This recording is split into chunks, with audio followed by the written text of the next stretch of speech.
Welcome to Teaching House Presents. All right, let's get cracking. So my session's all about reconstruction, activities which help our learners to notice language and hopefully use language more accurately.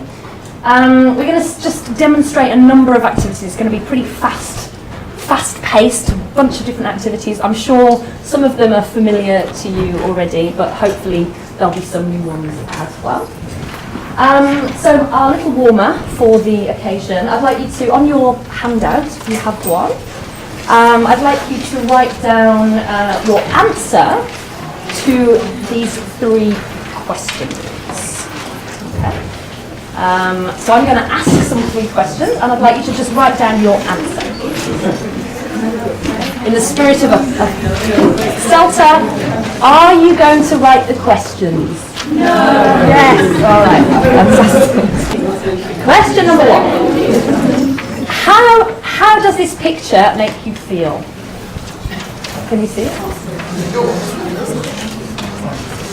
It's a very gooey, oozy chocolate cake. So how does this picture make you feel? Number two, how much of a chocoholic are you?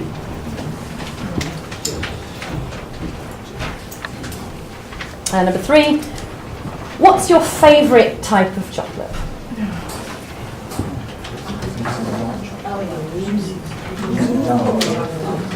All right. Now, for now, I know you're very tempted to talk about your answers with your partners, but I don't want you to yet.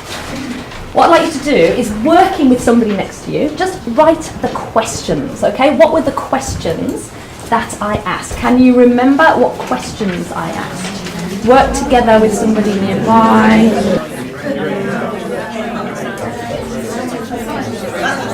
Okay, so you've got your questions.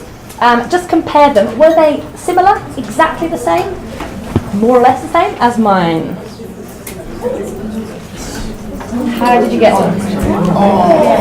Being excellent users of the English language, I expect that you wrote correct questions, right? Were they exactly the same? Wow, hola, nice one. Yeah? Anyone get something that was similar but with a slightly different meaning? What did you get? Kind. Okay, yeah. So this is exactly the same meaning, just a different word. What do you think would happen if you did this with English language learners?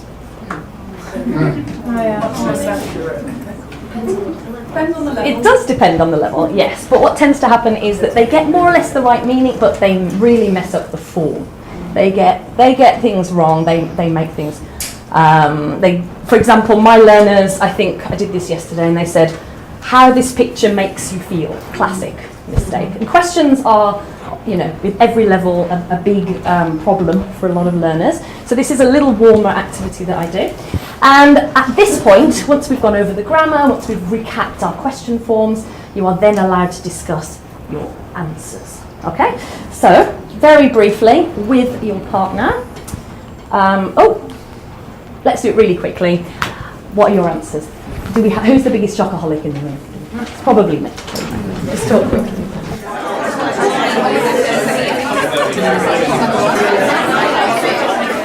It's a quick little activity, and it's an example of a reconstruction activity, of which there are several more in this session. And here are the bare bones of a reconstruction activity. First of all, meaning is established somehow. In this case, I asked you some questions, made sure you understood, well I would if you were learners, or via some sort of comprehension task, or even, controversially, maybe L1. So we can even use first language. If we're in a monolingual environment, you can even use the student's first language to convey meaning. Then meaning is re-expressed by the students using their current interlanguage, what they already are aware of English, and also, of course, relying on memory to a degree. They compare that with the original, with the native speaker accurate model, and then we're given some feedback. We're filling the gap between the student's ability and the target level. So this is the sort of what all of these activities have in common. They're also based on a number of assumptions about language learning that I have. So some assumptions about the learning process in general. So learning, it takes place consciously and unconsciously. Obviously we pick up things, obviously we can study, we can just pick up language. Sometimes, this may ring a bell with a few of you, what we teach is not necessarily what our students learn, right? You might go in there going, right, we're going to teach, they're going to learn the present perfect today, but actually they pick up a bunch of set fixed phrases, or they pick up a bunch of other language that you weren't perhaps intending to teach, but may have actually been the most useful part of the lesson. That can happen. Obviously, comprehension of language has to come before students can produce it, so we have to understand before we produce. If the students are involved, either cognitively, emotionally as well, if students are involved, then learning takes place more effectively. So another assumption that I'm basing these activities on is that meaning is the most important thing that we teach. The point of getting the form and pronunciation right is so that we express the right meaning. Yeah? So meaning has to come before everything else, right?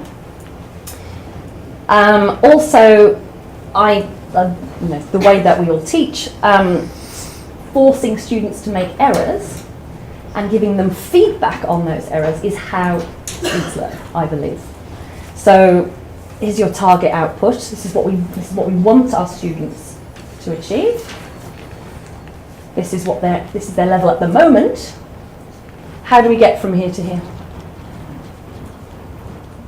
Feedback, correction, those sorts of things. So all of these are the sort of the foundations of the Reconstruction activities that I'm going to show you. So let's get cracking. Okay, so we did one activity already. What's the classic Reconstruction activity that people have done for decades? Yes, the classic. Okay, the dictogloss. So we're going to read a chocolate review. I've already raised your interest, hopefully, and set the context, activated schemata for the lesson. We're going to use one text, do multiple activities with that text, and it's a review of some new chocolate. Actually, it's not that new. So it's this bar here. Have you guys tried it? Oh yeah. Butterscotch flavour, green and blacks, high quality, Oxford House College, teaching house. Nothing but the best for you guys. So we're going to read a review, but first I'd like you guys to taste this chocolate and decide how many stars you would give it if you were writing a review. Okay? So I've grabbed, hopefully there's enough. Can you pass that around? Have a couple.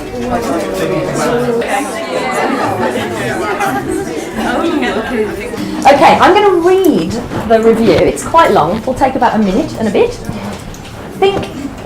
This is just a classic sort of gist task to establish the meaning. How many stars do you think the reviewer gave this chocolate? Okay, so I'd heard really good things in the past about Green and Black's butterscotch bar, so I thought that it was about time I went ahead and tasted it. My only reservation while looking at the packaging was that it might be too sweet. The chocolate was only 34% cocoa solids, and there was a fairly high proportion of sugar in the nutritional information. I've always had a soft spot for butterscotch, which made it a bit of an anticlimax when I opened the wrapper and it didn't smell of butterscotch at all. I'd been expecting some toffee or caramel notes, but there was nothing going on. I'm a trooper though, so I ate it anyway. And well, you can't smell the butterscotch, you can barely see the butterscotch, but you can definitely taste it. And for that, I take my hat off to Green and Blacks. The small nubbins of amber-coloured toffee goodness are immensely strong and more than flavoursome enough to ensure that this butterscotch bar is suitably butterscotchy. Of course, with the butterscotch only comprising 10% of the bar, that still leaves the 90% milk chocolate to describe. It's pretty good quality, is this? Surprisingly rich for a 34% chocolate. It also had vanilla and caramel notes going on. The melt, however, leaves a bit of a grainy feel on the tongue, and that's the only thing stopping this bar from achieving perfection. Overall, I'd say this is a very enjoyable bar of chocolate from a company which appears to go about its business in an impressively ethical manner, and for those reasons, this is definitely something that I'll buy again in the future. Okay, so how many stars do you think she gave it? Wow. Yeah, 4 stars. Very good. Almost perfect. Okay, so we've done the sort of general, we've established the meaning, we've got the gist of the review. We're going to go paragraph by paragraph and I'll explain the activities that I would do, and we will do some of them. The first one is the classic dictogloss, which is, based on the Weinrib book of, I think it was 1980. It's probably been around for absolutely ages. It's still something that I do relatively frequently in class, and as you know, we start by establishing the meaning, some sort of comprehension activity, and then the students try and reconstruct. You read it aloud a couple of times, they write down the main words, they re-express the meaning with their partners using their notes. They compare it with the original, so subconsciously hopefully noticing some of that language. And then we, as teachers, give them some additional feedback, upgrade their language and fill that gap. Now, I don't know about you, but this last stage is the part that I find the most tricky. It's like you've got you've got 14 students in a class and they've got 7 different versions of the text. How on earth do you give feedback to absolutely everybody without it turning into a complete, boring, teacher-centred nightmare? Well, I have a starting point for a solution, and I use a little code. So the students underline, when you give them the original, they underline their version, they underline the parts that are exactly the same. They do a wiggly line for something that's perhaps different but they think has the same meaning. They circle something which has a different meaning, and then they put a little arrow for something that's missing, something that they missed out. Okay. So let's have a little practice. On the bottom of your sheet, you'll find a student-generated version of the first 2 paragraphs, actually, first 2 sentences as well, of this text. And I'm going to put the original here on the board, and I'd like you to code it, okay? So something that's exactly the same, underline, wiggly if it's different, but it has more or less the same meaning, and circle something that's different, okay? So this student wrote, I heard, yeah? What would you do? Would you underline it, wiggly, circle, or? Missing. Maybe something's missing, yeah? I actually circled it, because I think it's a different meaning, right? Something happened before. Anyway. Okay, good. So do the rest with your partner. Again, it doesn't really matter if they get it right with the wiggles or the circles. It doesn't really matter. All it gives us is a starting point to be able to say, okay, what did you circle? Let's look at that. Is that correct? Is that incorrect? What was wiggly? And you can monitor and see the wiggles and make sure it's correct or whatever. And it's not the be all and end all, but I find it quite useful as a starting point to figure out what's different and therefore where the errors might be. And I use this for all the reconstruction activities that I do. Okay, so let's power on. Let's do another one.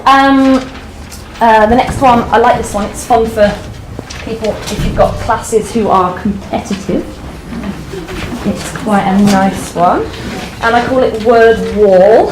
It's probably got a million different names. I discovered it while I was doing my Delta in Argentina in 2001 through a really old computer program that they had on their computers down there called Storyboard. You guys heard of Storyboard? Well, it's great because it's a computer, like it's a sort of computer game, really old school. But I sort of adapted it for a reconstruction type activity. So first thing we need to do is establish the meaning. So I've read the review already, you've got the gist. Let's get some details. So I'm going to read this next paragraph again, and I want you to answer these true or false. Okay, can you guys read the question? I'll read them aloud if you can't.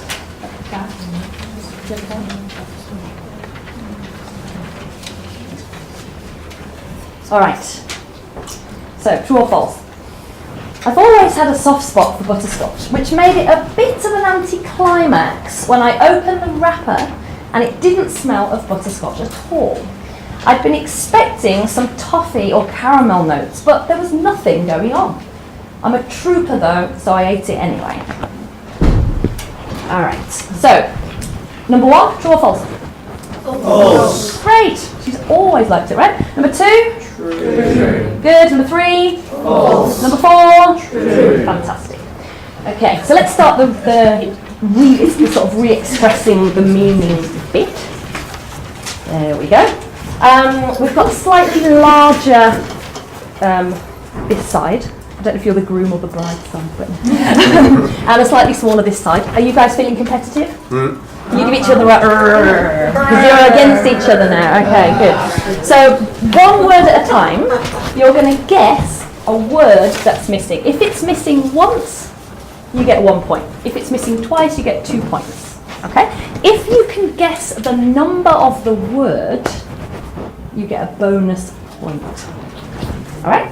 So let's try it. Can anyone from this side give me a word they expect to see in this paragraph? Had.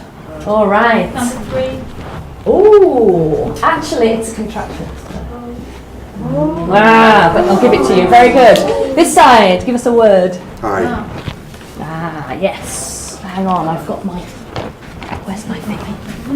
I just read it. Where did I put it? Ah, thank you. Good, yes. All right, you guys said I. Yes, that is number 18. Actually, if you turn over, you've got this text with some gaps already filled in. I think I got a different version there. So I, and 50 is I as well. So that's 2 points for the blue team. Back to this side. No. Ooh, close. Similar meaning, but not quite. Back to you guys. Spots. Yes. Very good. Okay, this side. Ooh. No, there's no tasted. Oh. Okay, back to you guys. Four. Yes. So you can see as we're going along, we're getting together. Okay, a soft spot. Oh, this is a collocation, right? So what could go before it, you guys? Oh! No, it's not in this paragraph. I heard it though. Very good. And number 4, hang on, there's some more in there as well. Ooh, and a bonus point. Well done. I'm sorry, I'll just give you a +1. Bonus point, yes. And there's also one. Well, I'll give you Anne as well. Now you'll see there's oh, you've already got that one, haven't you? Never mind. Back to the blue team. So. Very good. Can you guess the number? 9. It's actually 49. Wait. But very good, you got a point anyway. Great, black team. Yes. Ooh, no, it was close. Close enough. You guys have got We still get a point though, yeah? You still get a point? Still get a point, yes. Back to you guys, we'll play a couple more rounds. There's no chocolate. We're so close. Back to you guys. Yes, which number? 53. Yes. Very good. Alright, blue team. 8. Yes. Which number? 51. Yes. Okay.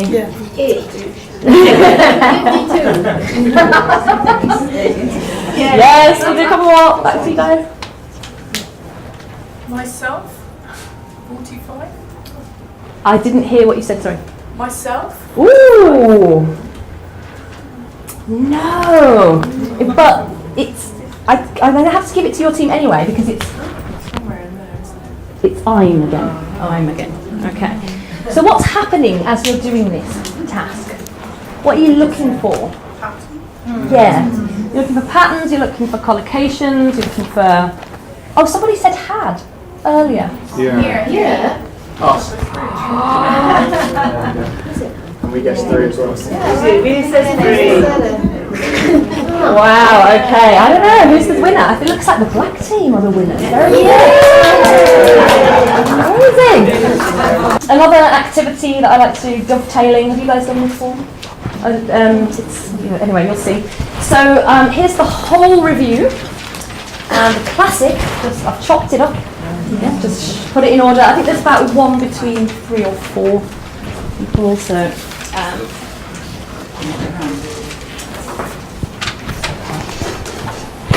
Actually, yeah, could you serve some? Yeah, sure.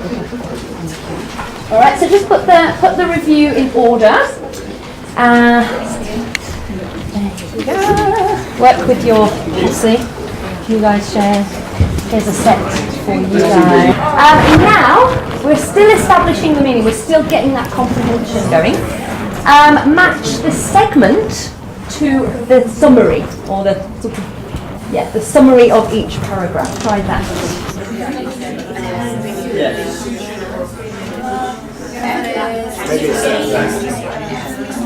Now I'm going to take half the review away from you. So you guys, I'd like you to turn over the odd paragraphs, 1, 3, and 5. And you guys, I'd like you to turn over the even numbers, 2, 4, and 6.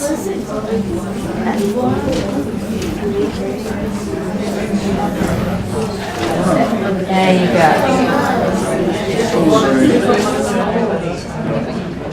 Okay. You get the idea. Now, students, if you do this with your students, my tip is give them fresh pieces of paper and take away those papers. Otherwise they will try to read through. And what happens now is we try and reconstruct the missing paragraphs. So what you have is, to remind you of the meaning, you have the summary of the paragraphs, you have what goes before, and you have what goes after. So by writing what goes in the middle, you're working on your knowledge of linkers, cohesive devices. You're relying on memory to an extent, but you're also trying to re-express the meaning that's already been conveyed to you using your own interlanguage. And it's another opportunity, basically another opportunity for students to make mistakes. And by making mistakes, we sort of get evidence for where their language is at, we provide them with the correct model, and we fill the gap. So the idea here would be that the students would reconstruct the blank paragraphs, trying to remember the grammar, trying to remember the cohesion, how it fits in with the text as a whole, and then we regroup. So we get a student from this side, a student from this side, and they put together their version. Okay, and then compare it with the original. And again, I often use the code, the same circle, wiggly line, underline code as a starting point for feedback on this task. It's quite a long-winded thing, it's quite difficult. That's why I recommend choosing a text that's slightly lower than their current ability in terms of what they understand. So input -1 in terms of their understanding, just going a little bit lower than their comprehension, so that the students have a chance of being able to sort of figure out the coherence, the cohesion, and so on. So there, that's dovetailing for you, another example. And then something which I'm a big fan of, and that has gained favour recently, perhaps a little bit more than it did in the past, is translation. Okay, I love translation. When you're in a monolingual setting, it's obviously great. So you've got authentic translations, things like movie subtitles or parallel texts, or even just genuine translations. When I lived in Madrid, we had an English language newspaper. There were English language versions of El País, which was the big Spanish. So we used to get these authentic translations, which weren't just word for word Google Translate, but actual humanly translated texts, and then have the students translate them into English and compare with the English version. So to compare them with an actual, real, qualified translator. And that's, again, in a way, it's like a reconstruction technique. You're establishing the meaning. You're establishing the meaning. They're expressing the meaning. They're sort of adding the form back onto the kernel of meaning. They're fleshing out the meaning, if you like. And, and then they're comparing it with the original English, and then again, noticing the gap. Okay, so then you're filling that gap using whatever methods you like. So that's it. Few little reconstruction activities there for you. Thank you all for listening.